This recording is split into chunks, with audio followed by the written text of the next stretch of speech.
How I created my own universe.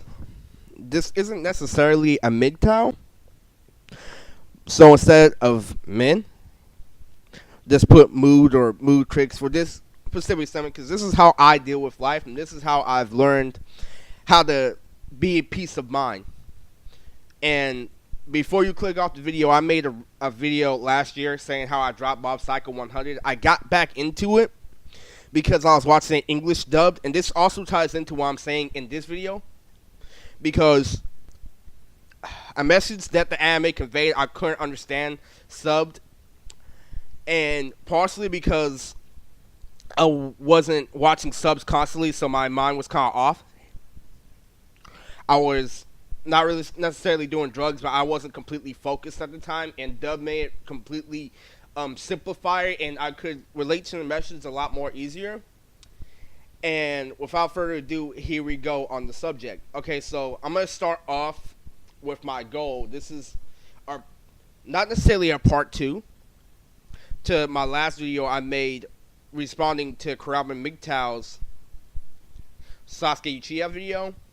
But this basically is a quick rundown on how I got my platform, what inspired me to do YouTube, and how I continue to go, and how I realized, like I stated in my last video, how I had to slow down my goal in order to handle my personal life. And I'm just going to start by mentioning a few Kurama references about how I grew up in No Dad. And I didn't really grow up in No Dad. My dad was a very cool dad, but he wasn't a good dad. So I have a unique outlook on the world because of him.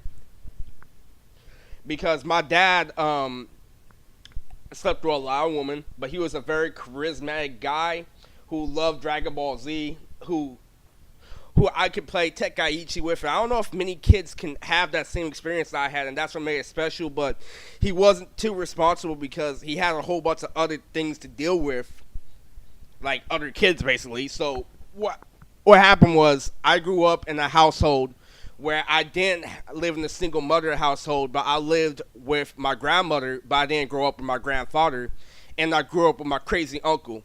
Everyone has a crazy uncle. I have to explain further there. So, and I grew up with my older brother, who was 5 years older than me, and really, it was a very fucking pull relationship, and it was just so out of pocket because he liked sports and I didn't. And the thing is, I loved anime and he did too, but he didn't like it as much as me. And I was slight weeb back then, but I was listening to Dragon Ball Z OSTs. I was listening to Japanese music over and over again. But I also loved rap, and one of my goals when I was younger is I wanted to be a rapper. But before then, I wanted to be a cartoonist. I wanted to be a mangaka, if you will.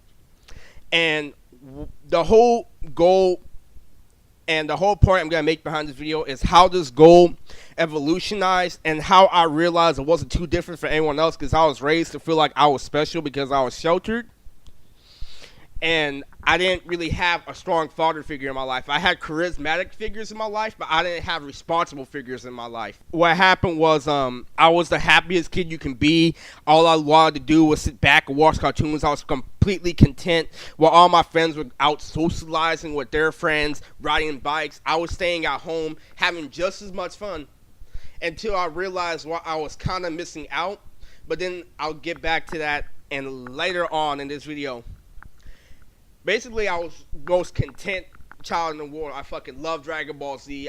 Once I realized I could watch anime online back when I was in 6th grade, I started watching YouTube poops, all that stuff, and I grew up with some pretty good friends and pretty good nerd friends that I really grown accustomed to, and it all hit me as soon as I got into junior high and when hormones kicked in. Now, before you click off the video or do anything, this whole puberty thing put a big dent in my long-term goal because what happened is I love to dance. I've always been somewhat of a good dancer. I was whack, but I was able to do a lot of stuff people couldn't do.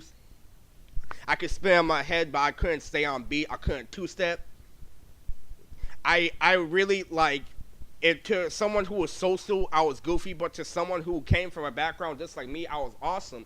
And I really like people would tell me to not beat myself up so much that oh you're a great kid and all this stuff, but I was so traumatized because I didn't have the clothes to fit in. My family had enough money for Wi-Fi, and my morals and standards were way like up there compared to people my age because I grew up with white people, and I have a half white, half black mom, and but my dad is full black. So in society's eyes, I'm black, but I still have white people traits. I can't get along in my race 100% back then.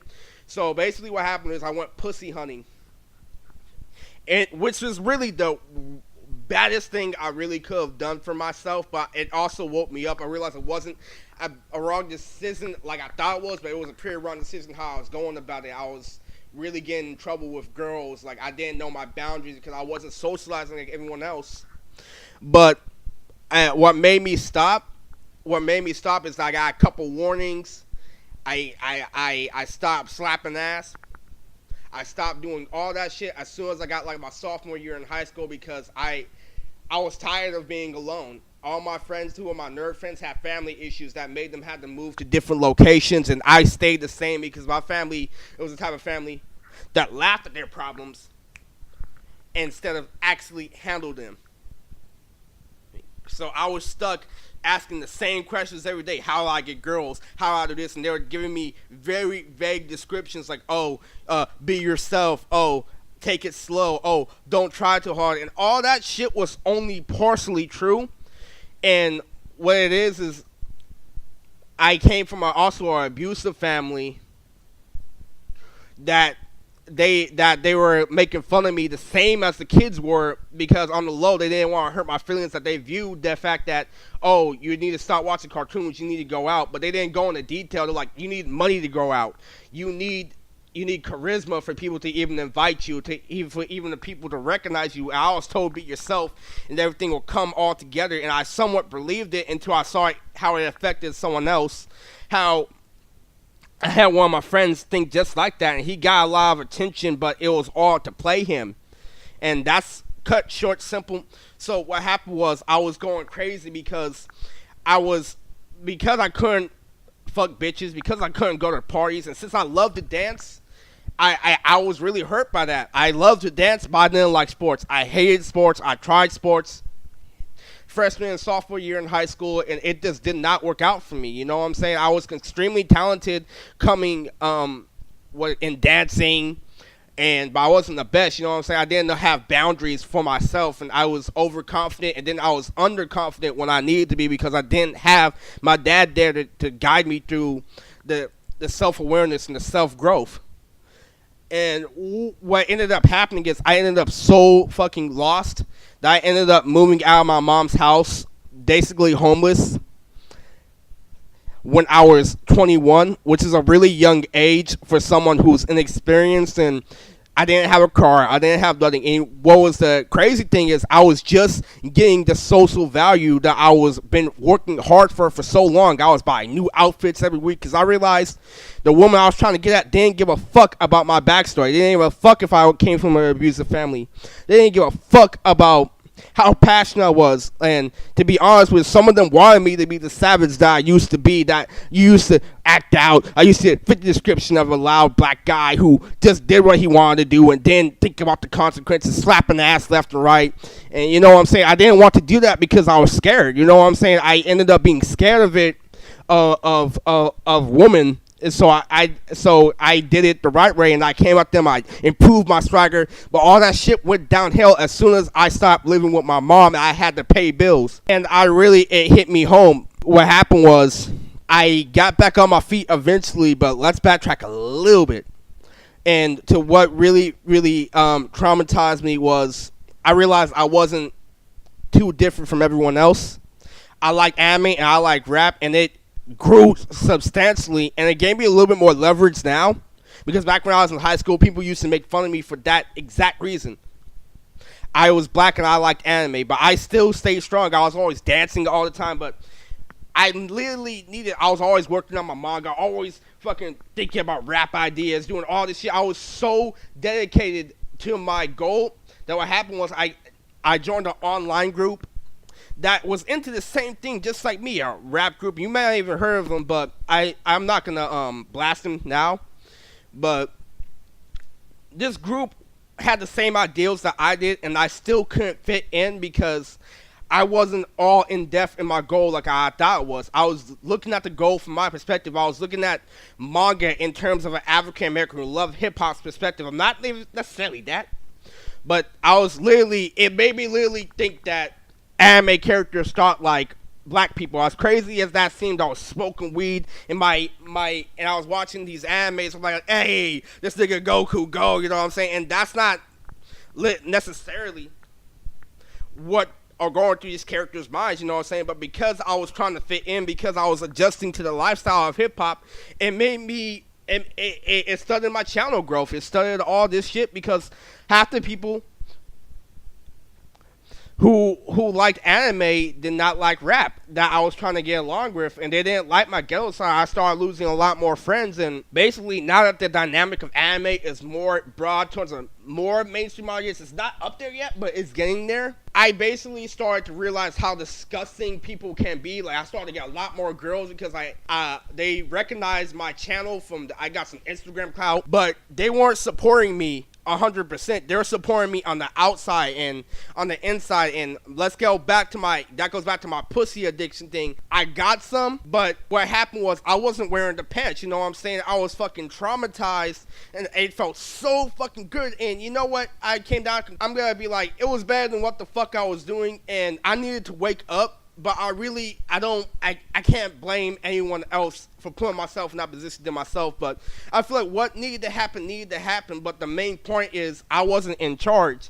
And my main goal was to have my own company and be in charge. And that it started my growth, knowing that I didn't know how manipulative people can be. I didn't know how selfish these women can be. And I started to stop giving a fuck about I used to delete Japanese songs on my iPod just to fit in. Now I'm watching anime in public and I'm not giving a fuck because of I'm actually doing what makes me happy. Now I've been there, done that, fucked a couple of girls, and I actually realized that, I gotta get back to my career, and I couldn't focus mainly on my career because that shit was giving me stress because I was late night working hard, and that goes back to my internet group. They were going to school for it, so I dropped out of school because I was I wasn't disciplined. I couldn't sit down in classroom, and I was fiending for the social life that I somewhat got a taste of, going to the club, going to the school dances, having girls twerking on me, but it wasn't consistent, and I was fiending for that consistent lifestyle of, I want to get all these girls, stuff like that. And to be honest with you, it comes with a bunch of problems. The sex is great,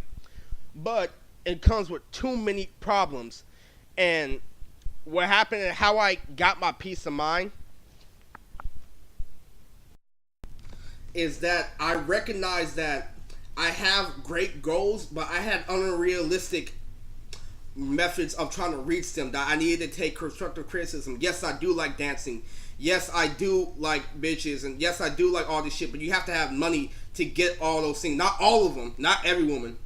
But basically, I needed to recognize context. I needed to understand what I was doing. If I was truly wasting my time doing this, or what am I, if it's truly worth it, because then I found out that being a mangaka wasn't in my best interest, but having my own television show, all this other shit doesn't really, you don't have to be a mangaka for that, and it slowed me down and made me think of my goal in a more realistic way. So that's all for right now. It's a quick little backstory or rundown. Everything's going good right now, and I want everybody to recognize that it's good to have goals in life, but you also have to understand that other people in your life that care about you, and life isn't just about your goals. Explore every aspect of life and never be one-dimensional to a point where you feel like nothing else matters than your goal. This is Mood Tricks, and have a good day.